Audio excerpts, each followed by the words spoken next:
I have Prudent Bruga with me, and then just Takada. Good morning, Sam. Good morning. How are we doing? Good morning. Good morning. How is the weather? Good. Yeah, good, right? Yeah. I think that this is the best weather to be in. I think this is my favorite weather. Yeah. So this is for you. Yeah, I'm enjoying it. Wow. Well, me, I'm in between. You should be grateful to Plateau for accommodating, what a wonderful weather. Really? Yes. No. Yeah, I think it's one thing that Plateau has been blessed with, And then I remember one time, one of the former governor was like complaining.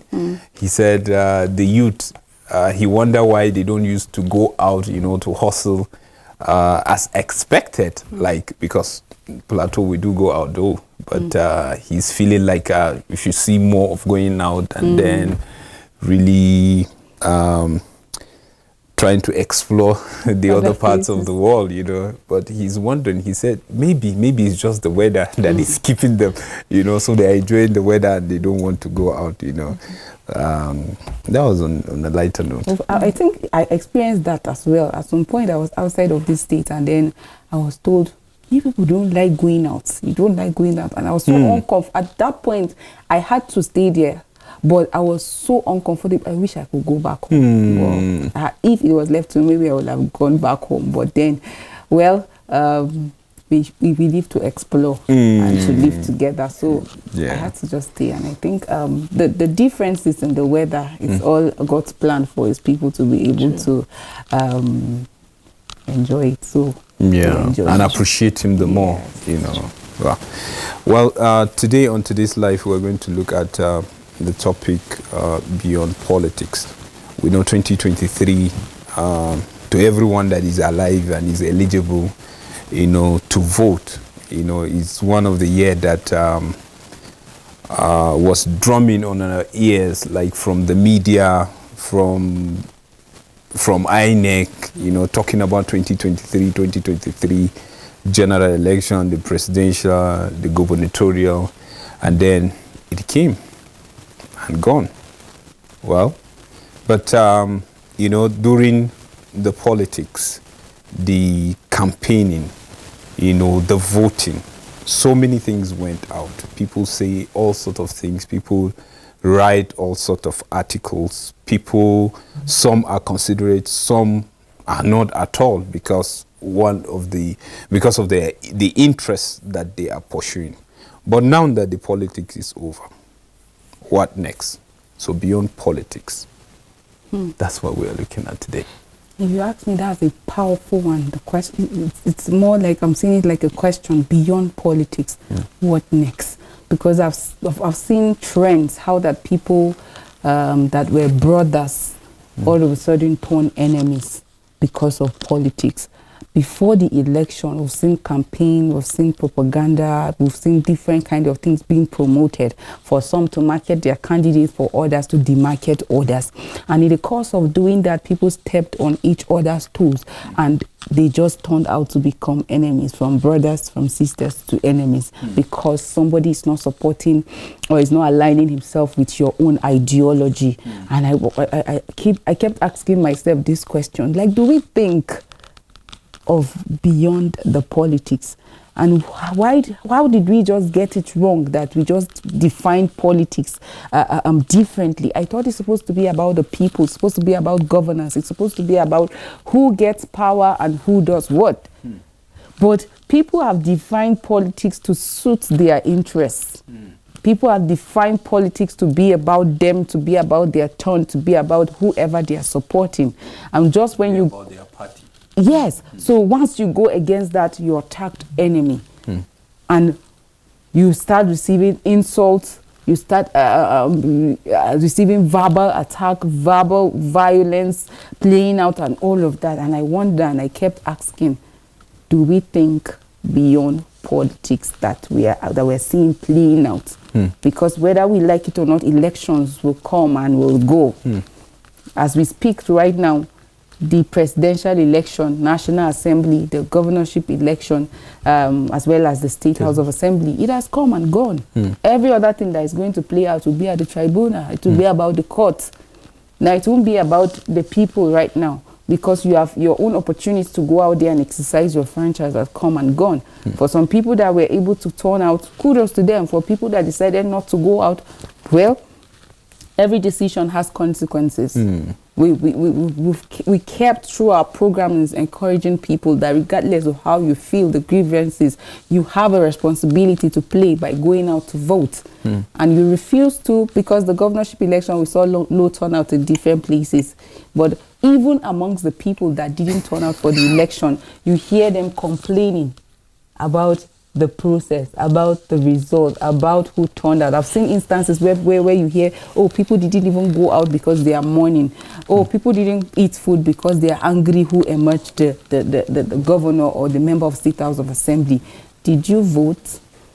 And the person tell you, well, I didn't go out, but why are you angry? You have lost your right to even complain at that moment. So beyond the politics, beyond those propaganda, beyond the bridges that we have burnt, now you have your neighbor to face. You have that your brother or your sister that you always wake up to see that you're not, that you've been fighting or keeping malice with. Beyond politics, I think we have a lot of questions to answer. Okay, looking at politics, looking at ideology, looking at party supremacy, loyalty, and then can we say that this should be the yardstick or the basis for us even discussing politics, and then saying whatever we have said or we are saying right now, because some people are still talking, because some are happy, some are not happy, and you still see the words, out there, people are pouring their heart, saying all sorts of things without taking consideration of the life after, the politics, even seeing how everything played. The reason why I'm asking this question is because I'm looking at it. Is it the only thing that's supposed to drive our ideology, our belief, even in the system? Because I'm looking at it, if this that I asked, like party, and then ideology is the one that is driving us now, then I don't see reason why we should go that level, because already we have one thing that is pushing us. And if it's not, then why are we going this way? And what is the way forward? Well, I think the major problem now is that our ideologies are terrible at this moment. You begin to think that party is supreme, and so everything is about the party. If you're not for my party, you're irrelevant. However, I think the important thing is that we need to get to a point where we think the nation, we think the future more than we think the present. So if you're thinking of your future, you're thinking of how, after these elections, the way I've reacted to my brother, would we continue to build our community together? Would that relationship that is supposed to have been there already continue to be there? We're not thinking like that. Most of us are just thinking, if my party wins, then I'm going to be satisfied because somebody is out there from my party that will probably brush off my give me some cash that I'll fill up my pocket. So whatever my brother does doesn't really matter. But we need to understand that everybody in a community matters. That's where ideology comes in. We need to have a rethink. We need to reconstruct the political community in our nation.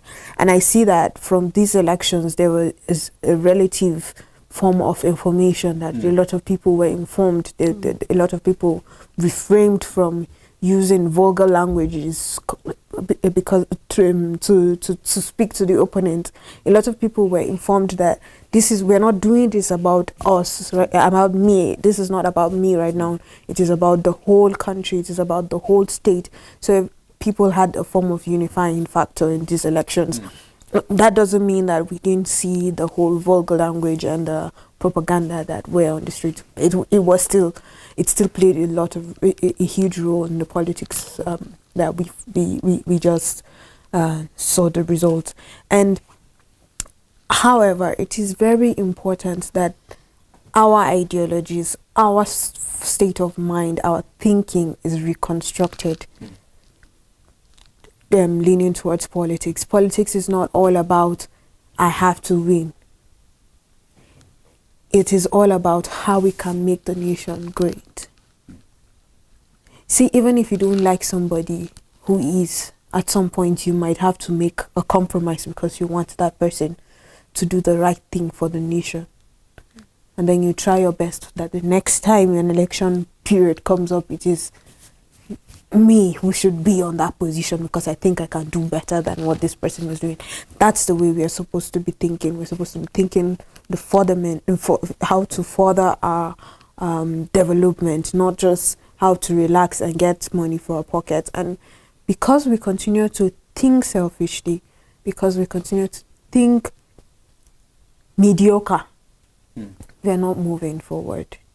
That's why you find what she was talking about, how in the family you find that brothers are now against each other because they belonged to different parties. But beyond party, what is your relationship with people? That's what we should focus on more. Beyond party, what developments would you together bring? The whole issue, why we have all this issue of party system, no, this person is against my party, no, I don't like this person because this person is not voting for the party, and then you begin to insult each other. The whole reason why this is happening is because there's no unity. Unity is like a scarce commodity in the political system in Nigeria. Unity of purpose. Yes. Because I look at it and I feel this party ideology has done a lot of damage, to us as citizens. Because at a particular point, you could see that swift drift or automatic shift, from national patriotism to party patriotism. Because Joyce, if we have one unifying factor that number one, you said development is number one. We just want to see development in all sector. Is enough for us, to be united, because you are thinking the same with what I'm thinking, likewise you, and then you find out that all of us are thinking towards one thing. Then patriotism set in, because it's only patriotism that will lead you to that. Sometimes when I see people talk about party, I begin to wonder, because it always sounds to me like the party is a state on its own, that someone is devoting his loyalty, his power, his energy towards it. That even if the party ideology is against the state constitution, is against the development of the nation, is against people's oriented policies, but still yet you still see people talk about it as if they are existing differently. And I believe because of all of this let me say messages that is being sent out there to people, in quote, that you feel they know much, like about the nation, about how democracy became stable, know how even democracy has been fought, and you begin to see them saying things contrary, and you begin to see like automatic shift when it comes to things that favor them. And then don't forget, these people have followers. And because you have followers, people that believe in you, people that think that in quote and unquote think that you are patriotic, you know what you are doing, your interest is for the masses. Because they believe you and they are following you, they begin to follow your movement, thinking that that is the right way to do, the right way to go. And it has done us so much damage that now, right now as I speak, that's what we are trying to do, damage control. And even with the damage control, it's not all that are believing about this movement of damage control. Like you will see somebody is talking about healthcare, and then you will hear somebody is saying, just give me the money. No problem. At least it's just malaria that we can just go and buy any of the drug of 200 naira and we are cool. You see somebody being given a contract to build a road or to provide a pipe-borne water for a community, and then the person eats the money. Or the person give you a substandard project. Or you see a half done, let me put it that way, a half-done project. Yesterday I was watching a video. You know, I think the guy is from South.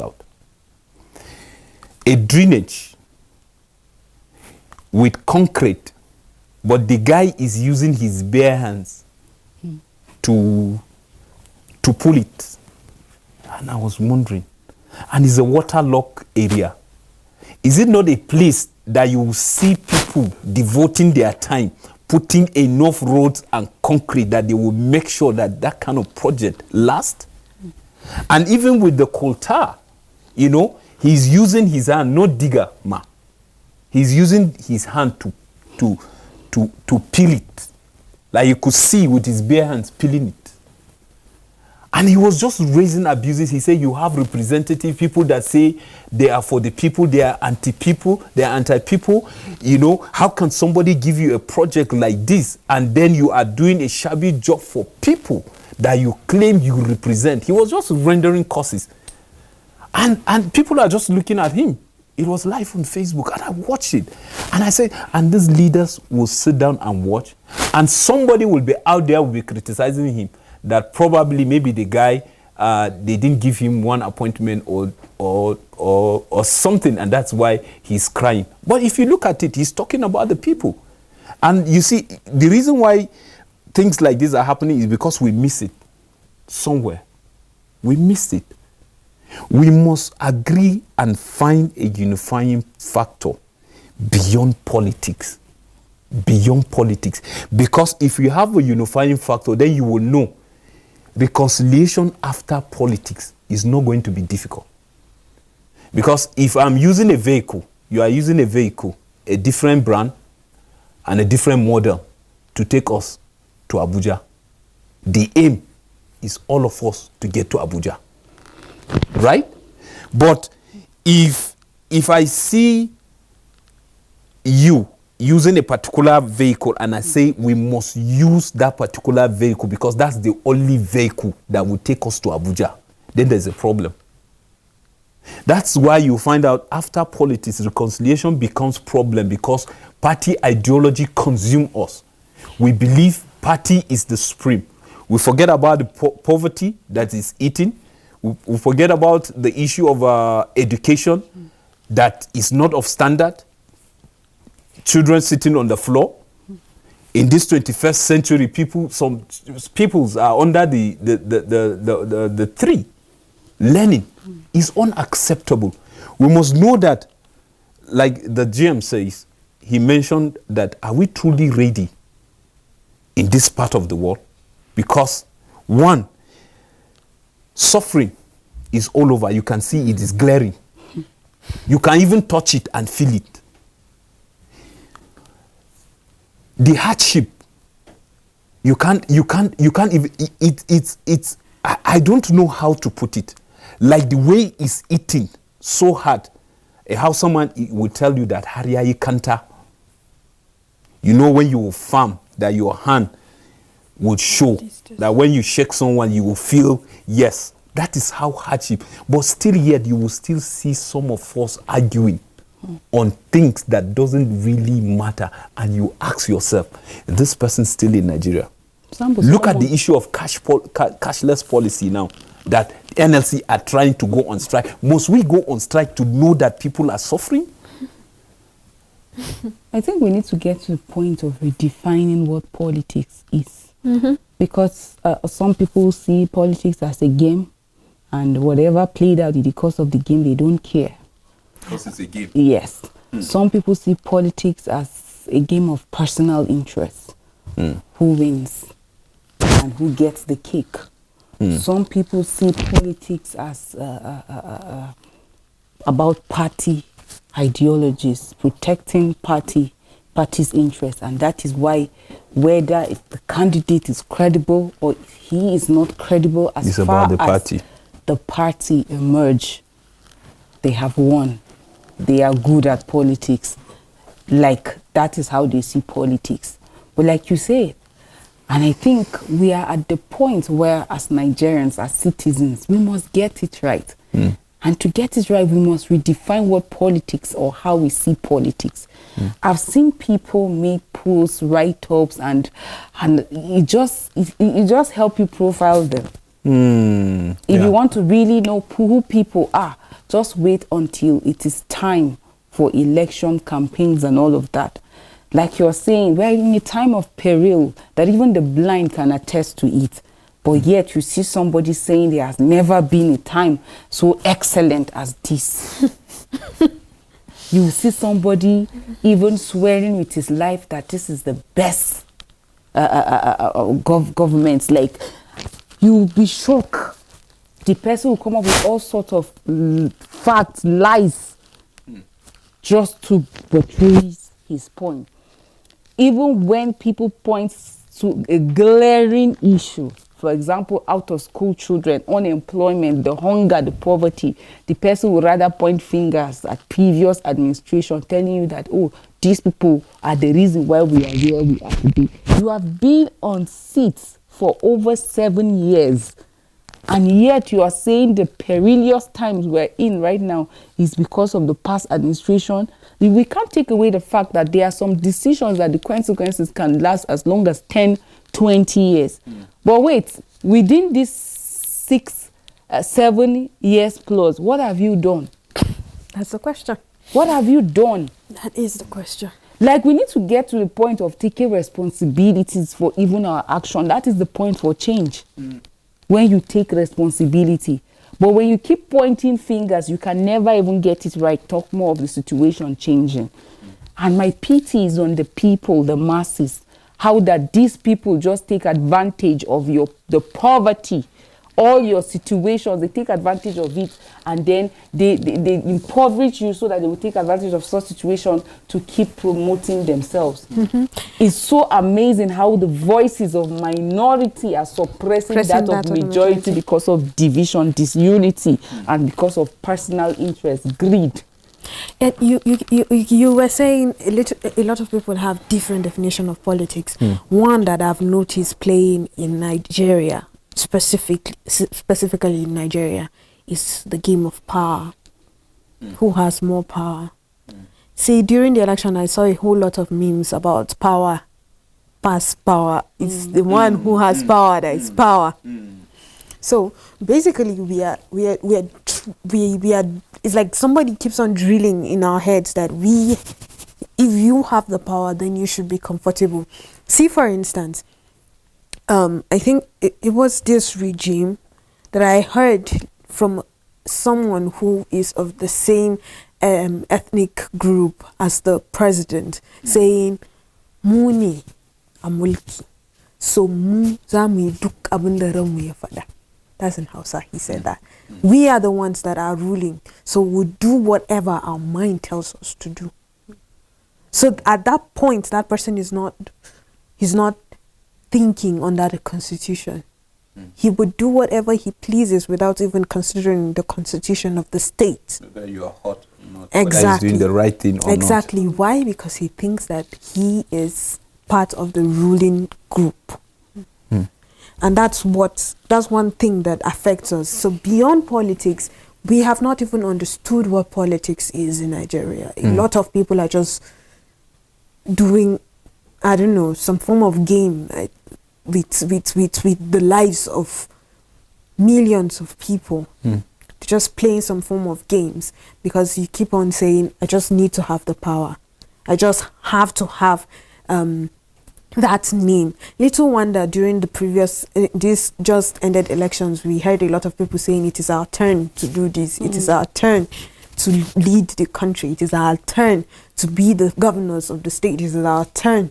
It's becoming a common cliche right now because we've seen how that Senator Oji Uzokalu saying it is his turn to be Senate President. It makes it's no becoming sense. a cliche right now, and it's becoming the new norm that people will just say it's my turn. So regardless of credibility, competence, who is there to bring about good governance and all, people now are looking at it's my turn. So I must get it at all costs. That's how they see politics, about who gets what at what point. Not about credibility, not about competence. Like I said from the beginning, if we're going to see politics as about the people who gets the power, who brings good governance, who makes society fair for everybody, then we'll get it right. Like when we start looking at politics by scrutinizing candidates on the basis of who has that ability to turn this unemployment to employment. Who can create with the resources we've had? We've always boast about the fact that Nigeria has natural resources. Beyond natural resources, even human resources, because we've seen how our talents have come out of this country. We've seen young people that just with a little opportunity and support that they get, you see them blossoming. Some even without support. Some have the skill, but the environment is not enabling. That is why they are not even hard. They don't even have support from even the government.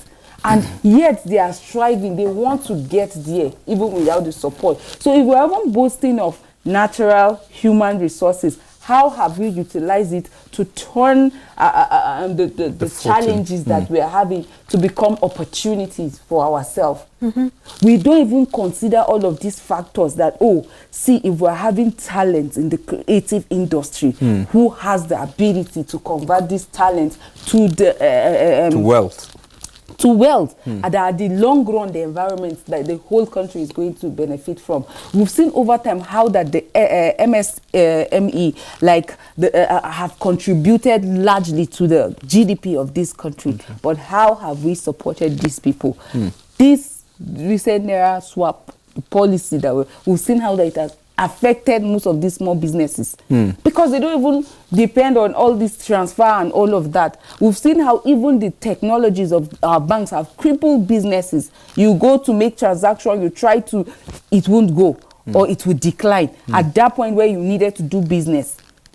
We've seen how situations where you want to buy something but you can't because you can neither transfer or you have the cash to even give. So imagine the goods are perishable at who's lost? The seller. So can we think beyond greed, which we have seen playing out? Like I've seen people being defensive, even with the turnout of the election. For some people, very good and genuine reasons. We've seen that.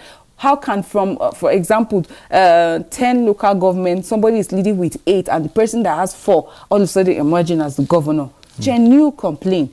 But we've seen how some people... Anyway, it's possible though. It depends on the margin. Very true. And then again, we are seeing that in some quarters, again, somebody, because his party failed, he's trying by all means to tag the process faulty, even when it's glaring that it's transparent and credible. But it's faulty. Why? Because he's thinking, I'm going to lose my seat as the chairman. I will no longer be the PA. I will no longer be the this, the that.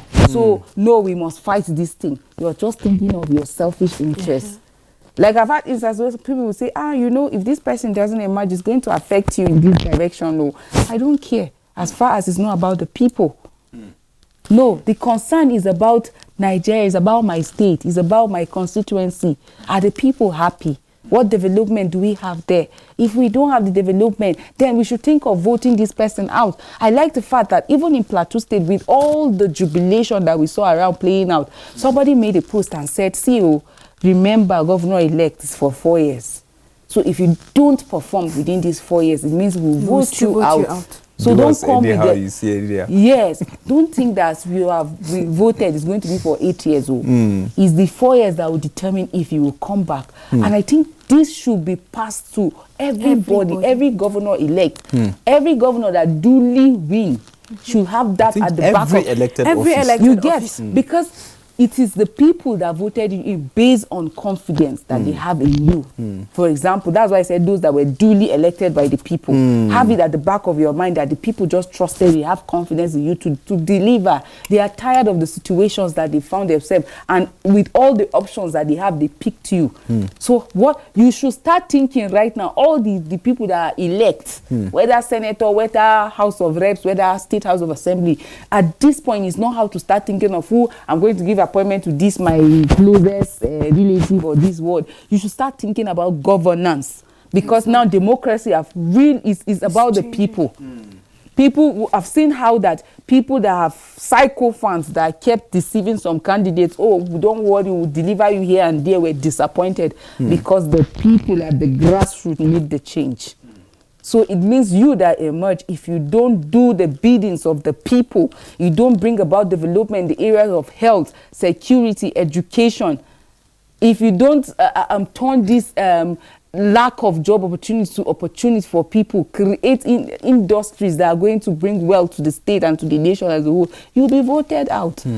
So let's see politics about good governance. When we redefine politics beyond greed, to be good about good governance, who make the society fair, then we'll get it right. Like I was saying, I was really wondering how, now that elections have come and gone, voting has come and gone, even though yes, the process is still on in other quarters of tribunal, all of that.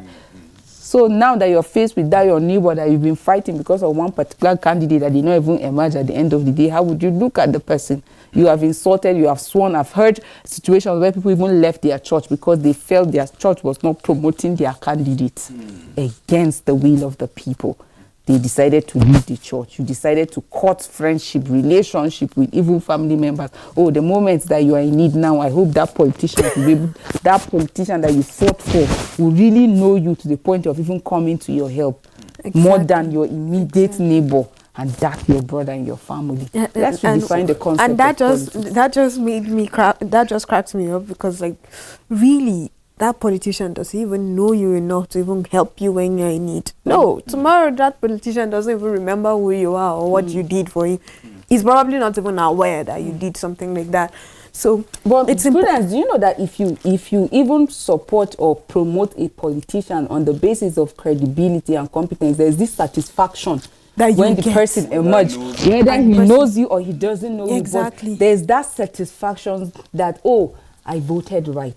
The right person has emerged. At the end of the day, there will be good governance. If he likes, he should know me. If he likes, he doesn't know me. And there's no way they will know all the thousands of people that voted them. But the only way that the thousands of people that turn out to vote them will feel the impact is when they have good roads, when they have access to health facilities, when there's security. Then what else? What other satisfaction?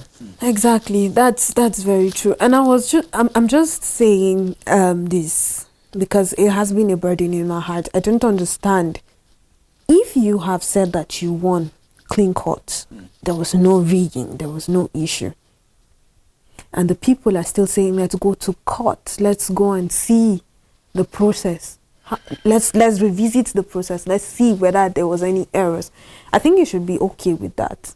I think you should be comfortable enough to let them go to the courts to go and check out whether it is right or wrong. However, you find that these same people who claim to have won the elections free and fair, and I say claim, you can quote me anywhere. Some of them who claim to have won free and fair are still the same people who would come out with insult towards those who are trying to fight for what they believe was supposed to be the right thing to do. How does that make sense? If you have won clean cut, the justice system would vindicate you. So why are you trying by force to stop the justice system from doing what it is supposed to do. I've had instances where some politicians, in quotes, governors, president, whatsoever elect will tell you that, oh, can we just heal and move on? And when I had statements like that, I was like, oh, that means we identify that there's a wound.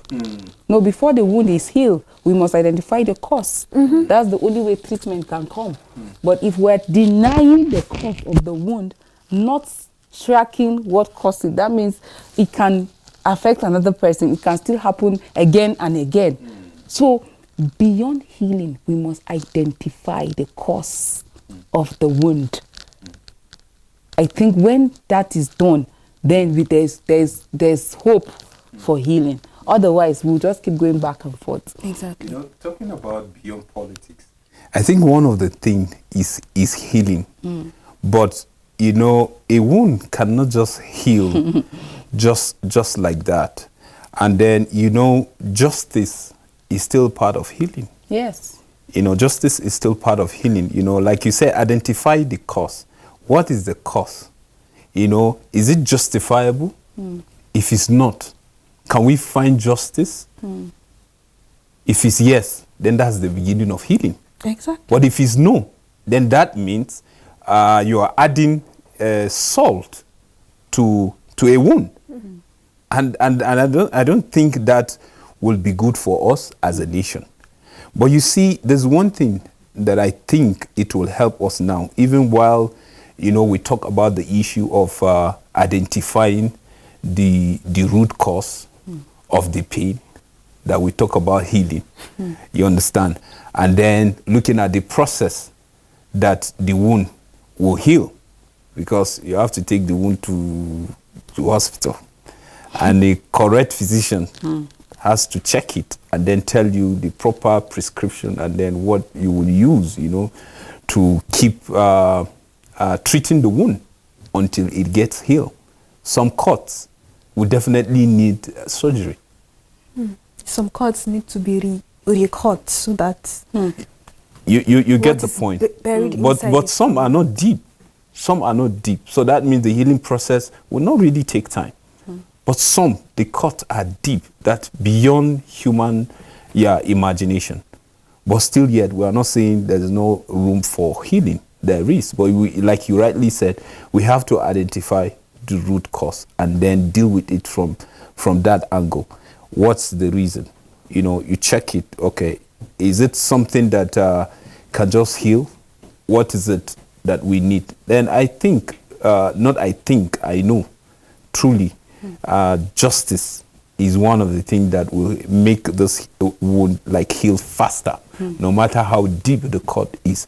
And I think for the reason of reconciliation, I feel the process has begun already, because most people have taken the path of going to the legal system for them to seek for justice that will cause healing for the land.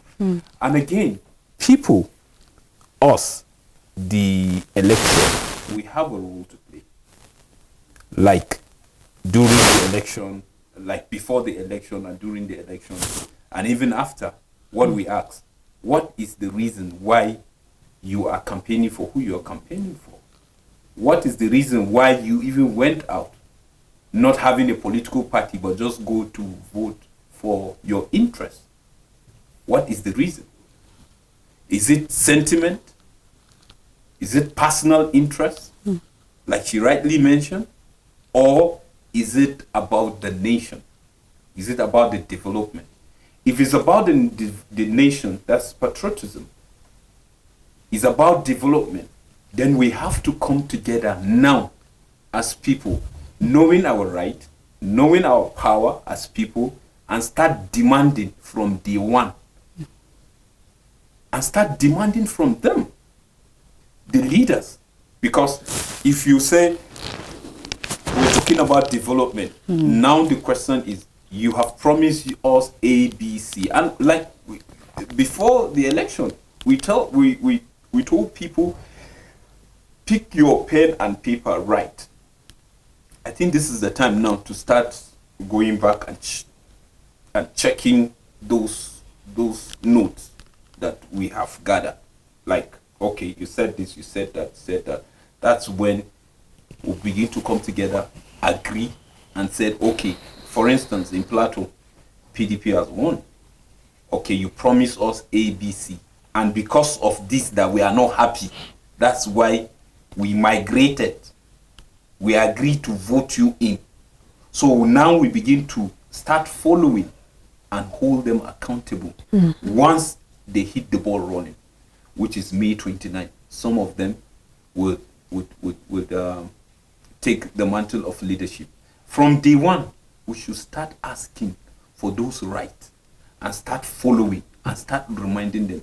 Thank God for the issue of the social media, which it has done us harm, but in some certain extent, I would say it has helped us positively. It's just that some people don't know how to manage it.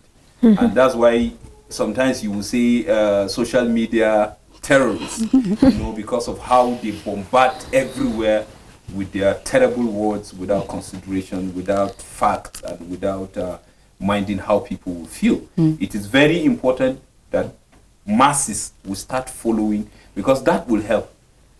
Politics is over. Now it's about governance. What do we want as Plateau? If you tell me that it's a Plateau project, for instance, what is the project? When are we starting? Where are we starting? And how are we starting? And what can we do to enhance that project? When you use Plateau State as an instance, it just reminded me. It just reminded me of when the result was announced. Like when I was going through my timeline and all the searches, like I kept seeing people saying Plateau won, Plateau won. So it's not even about the candidates. No, the party. No, the party. I'm not even seeing people saying, "Oh, PDP won, PDP won." Like I kept seeing people saying Plateau won, Plateau. That's how we should see politics. It should be about the generality of the state.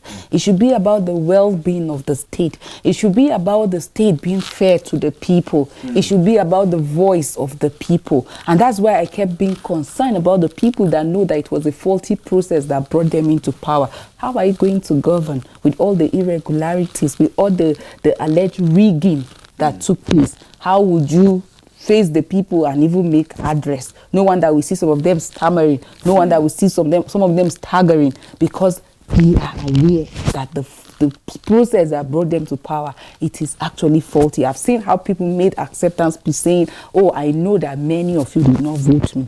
Oh, I know that you did not vote me. I know that you are not happy." So how would you govern? How would you be at the forefront of leading in a cause that you know that the people that are at your back don't support you or are not happy with you being at the forefront? Joyce, let me cut you a little bit. Sorry about that.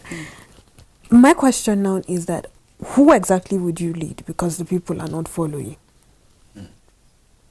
So when you say, "Oh, I know that you people did not vote me," that means the people are not even ready for you to lead them. So who are you leading?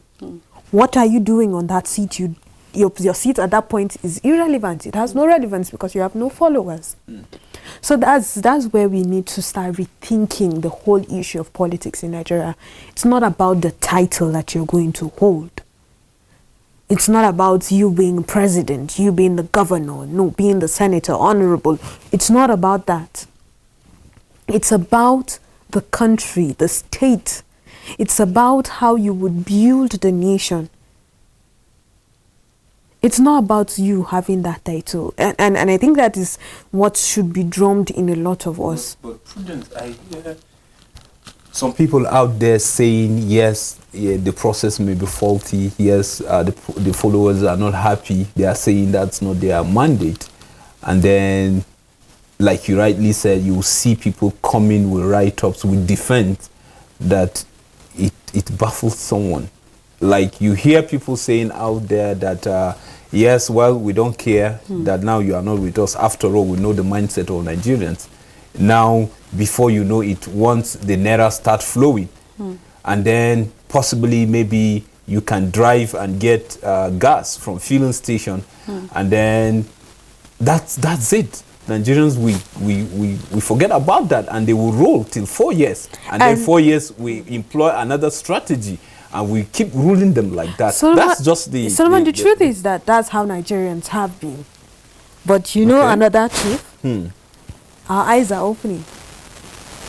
We're not dumb as we were before. We're more enlightened now. And we are... And the fact that this happened during these elections, the fact that a lot of people, the majority of people, are not satisfied with this election, you would see a different outcome come 27. People will be more informed. This kind of information doesn't come in the media. It doesn't come somewhere that people will just see and just say, okay, no, we are seeing that these people are being informed. No, it's something that goes gradually. Something that comes from the grassroots. Who would have ever imagined that in Nigeria you would have lesser issues of people coming to come and cause riots at polling units? It was less this time around. A lot of people were not happy or were not ready to be used for small stipends. But before, that was what was trending in the Nigerian political system. You will find that they will give people certain amounts of money and people will come and cause nuisance to political communities. See, for instance, I know a polling unit that when people came to cause riots, this is what the youths in that community did. They dragged these people aside and told them, we have to complete our election process.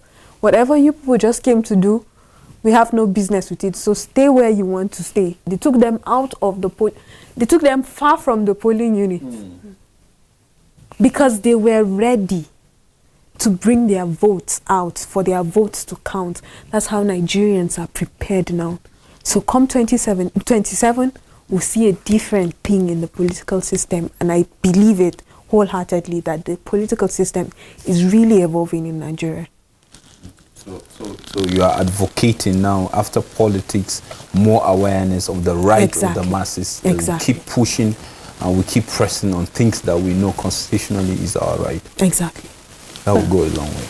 Well, I think we must redefine politics first to see it as about the people, about good governance, about a society that is fair to all.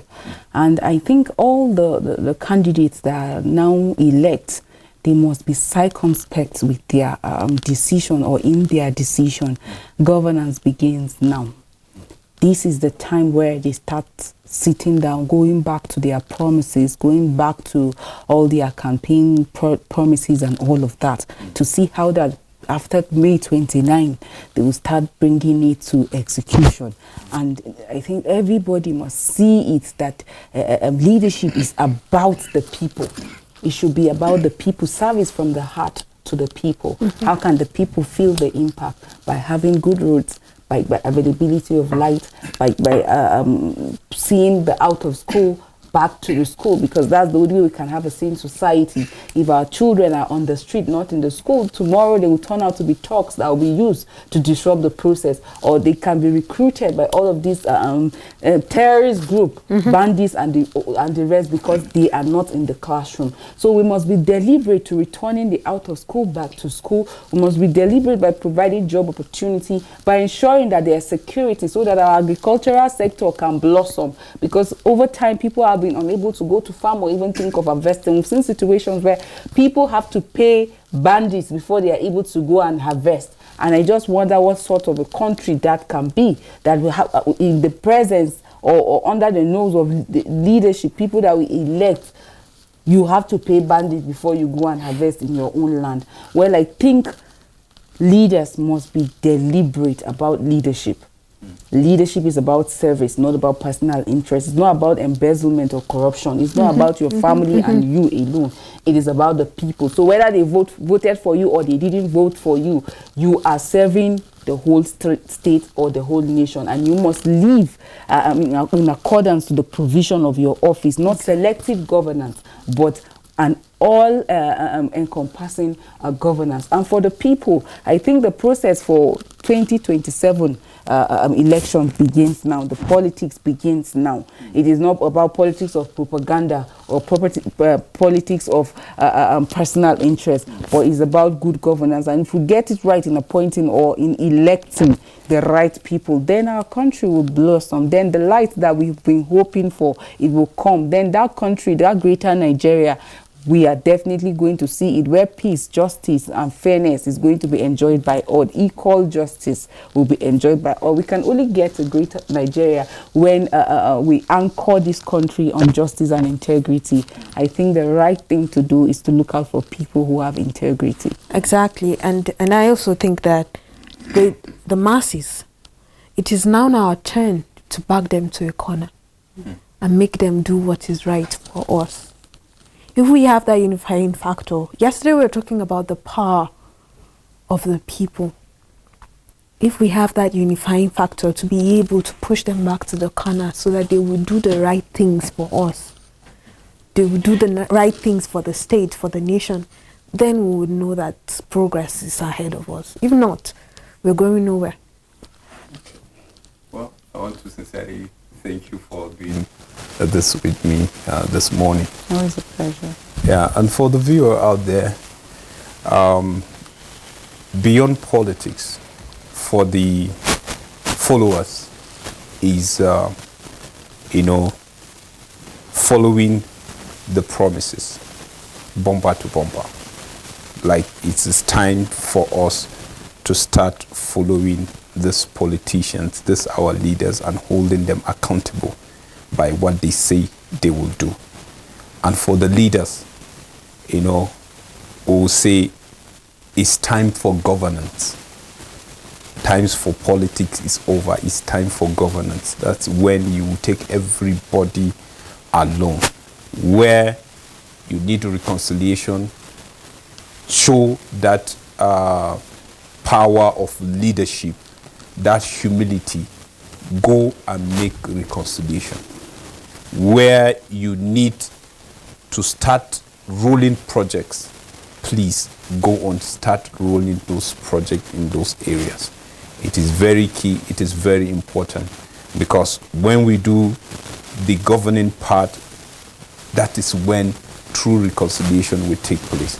So please and please, we ask the followers to be calm, to be stable, and to ask questions, and to hold the leaders accountable. The time for holding them accountable start now, because you start checking the record. It's going to be politics of record. That is going to be what will determine whoever want to contest anything, or you're returning, or is a fresh office 2027. So we want to leave you with this. We pray that God will help us and will take care of us, even as we continue to do the needful in our own given assignment. Thank you so much for all of you that follow us on the social media. Thank you for your comments.